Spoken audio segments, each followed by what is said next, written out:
সাতপাইকা ফেরিঘাট বাজারে কিন্তু প্রচুর পরিমাণে ঢেঁড়স আমদানি হয়েছে দেখতেই পাচ্ছেন। এখানে যেরকম বাজারের অন্য অন্য জায়গাও ঠিক এরকম ভাবে আমদানি হয়েছে। তা আপনাদের এখান থেকে আজকে আমি জানাবো যে কত করে বিক্রি করা হচ্ছে। কত করে কিনলেন আঙ্কেল, কত করে নিলেন, কত করে নিলেন? 1000 চাইতাছে। 1000 চাইতেছে, কম কত আঙ্কেল? 1000। অন্য অন্য জায়গায় তো 900 টাকা শুনলাম, 1000 চাইতেছেন। 1000 হলে ছাড়বেন, এরকম হলে ছাড়বেন না। আপনার কি ঢেঁড়সের ভিতরে কোয়ালিটি কি ভিন্ন নাকি একই?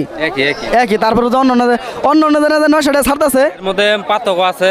যেমন মনে করলেন যে একটা জাতে একটা আছে, বুঝেন নাই, যার কারণে দাম কম বেশি না। তাহলে 1000 টাকা মন যদি হয় তাহলে কেজি কত করে পড়ে?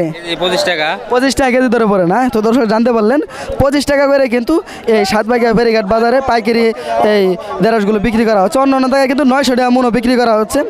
ঢেঁড়সের জাত বুঝা আর কি, এখানে এই জাতটা ভালো দেখে সেরে আর কি বেশি দাম চাচ্ছে।